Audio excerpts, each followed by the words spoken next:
Today about the decision that I made to open a virtual yoga studio and then later down the line take a year off from my full-time job to focus on this virtual yoga studio.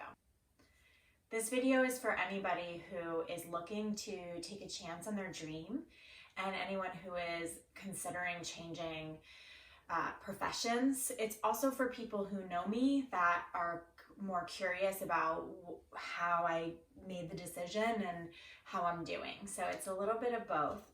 In order to tell the story, I want to give background to myself, and I'm going to do this in a very laid back way, which means I really don't have a full plan for how I'm going to be speaking about this. Just know that this is kind of off the cuff, and this way it's going to be the most authentic that it can be.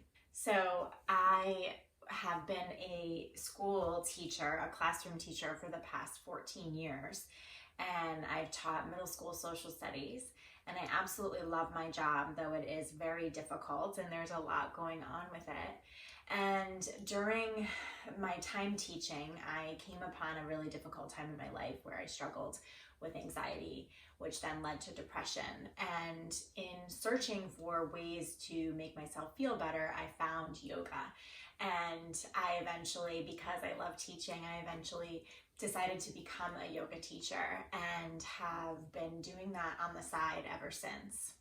During the pandemic, like so many other people, I was forced to look at things a little bit differently and also to start something new as we were forced into our homes. So I started offering virtual yoga classes via a website, a Wix website that I created.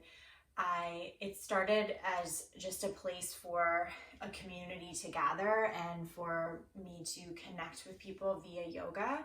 And then after that, it snowballed into a larger community where I invited other teachers to teach with me, really making it a full yoga and wellness experience for everybody.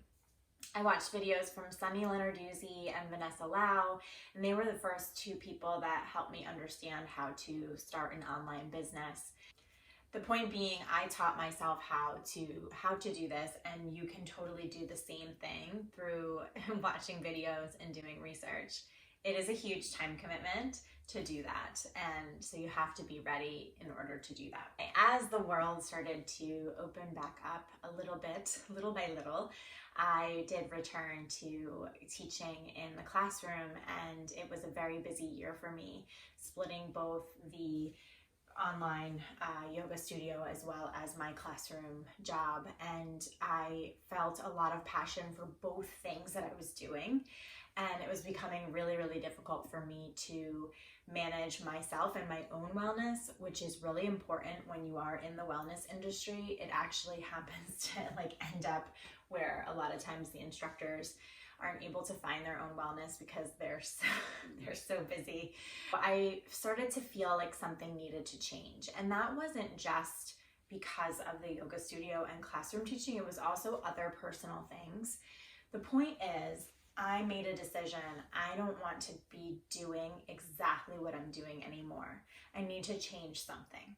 And that was my first step of beginning this whole journey of changing for the year. So your first step is going to be deciding that you don't want to do what you're doing anymore, or that you want something different. And then I explored a bunch of different options. So I wasn't sure if my living situation needed to change.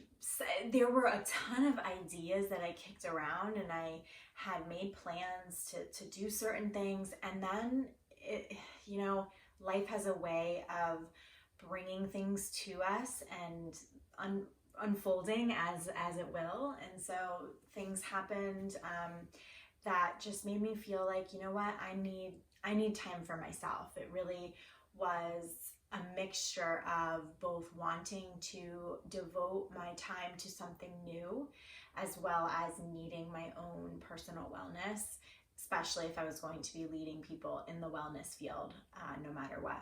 I asked my job for a year away, and they did grant me this, which I was very lucky to have that situation. Not everybody would have that situation. So just knowing that and trying to figure out how could this work for you. You know, my situation is different. I don't have kids. I don't have a home. I'm very mobile. And so this is a little different for me. But anyway, trying to figure out how this could work for you is going to be something that you're going to want to do.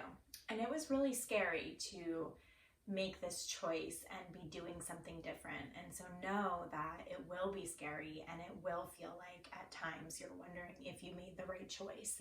I think the really cool piece is taking a risk on a dream that you have, even if that dream is just, I don't want to be where I am anymore. So taking that risk and going for it. Also knowing that there are going to be sacrifices that need to be made.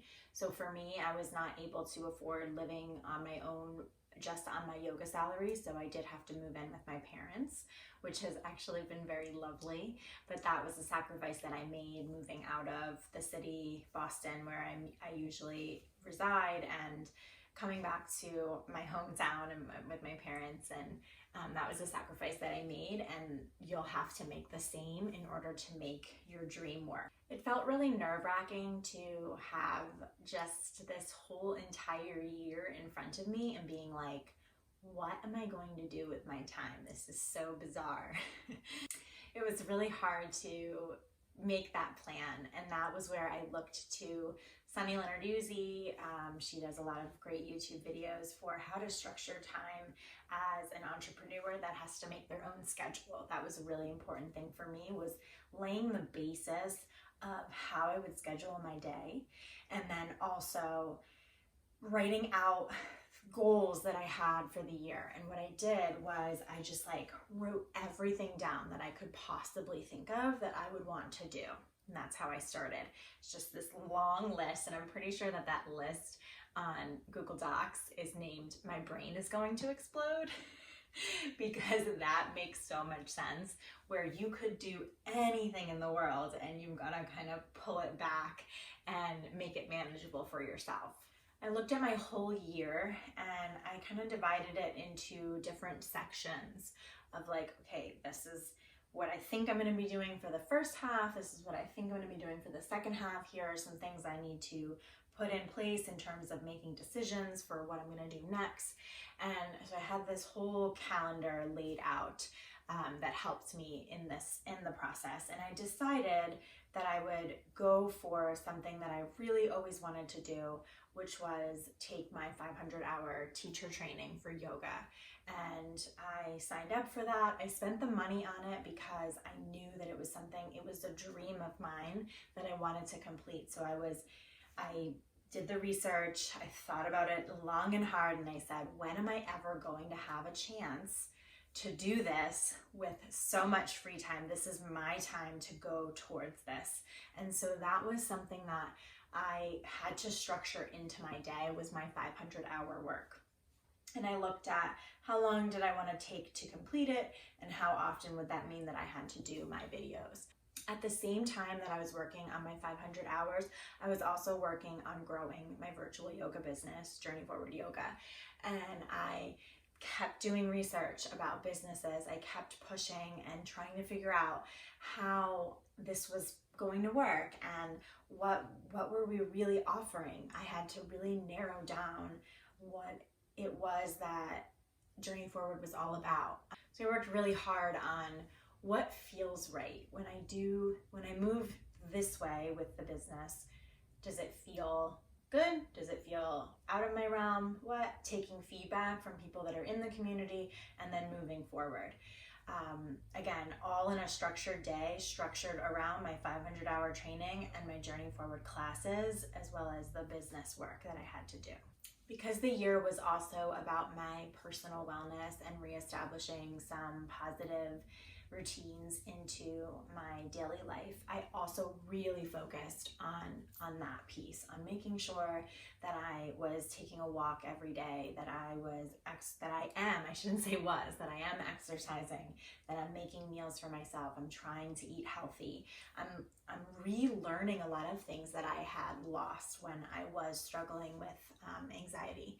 And so this has felt really good to get back to basics with my wellness. And I've learned that it's really such an intuitive process. Your exercise, your diet, all of it is so personal and intuitive, and we really need to make time to sit with what we're feeling about it, as opposed to just listening to all the different sound bites that are out there about what we should do. So if you are watching this and you're not able to take a year off from work, understandable, is there a way that you can tap into your intuition to make some healthier routines for yourself? Is there something you can do when you take a vacation? Can you, just a staycation, can you put into place some of these different strategies? And if you can take time off of work, that's awesome. And that's going to be really, really helpful. Structuring your day around all of these things is going to help you to feel better. To wrap up, I'll review what we talked about. Listening to your body and mind. When you need a change, decide, I'm going to make a change. Taking a chance on a dream and taking a chance on this time for your own wellness. Structuring your day properly in the beginning, dreaming really big, and then making a schedule. At the same time, know that you'll need to make sacrifices in order to make this work. Lastly, just making routines and systems for your wellness. That is number one. If you can't do anything else, then make sure that you are implementing a wellness routine that benefits you. It's going to benefit your mind in the moment. It's also going to benefit your body in the future, in terms of being able to be more mobile, more flexible, and your mind in the future as well. So all of this is done for the benefit of you. You deserve to take this time for yourself, or just to take time for yourself, and you deserve to reach your dreams. And it sounds like, after school special, but those things are right. I mean, we are here, we only have one life to live, and we want to make sure that we go for what we need and what we want. So I hope that this helps, and please let me know in the comments what you would like me to go with next time, and give it a like too if this helped you, because that'll help the video get seen more, and just more people understanding what it means to take the year away from your job and focus on your wellness and a dream of yours. So thank you so much for watching, and I'll see you next time. Namaste.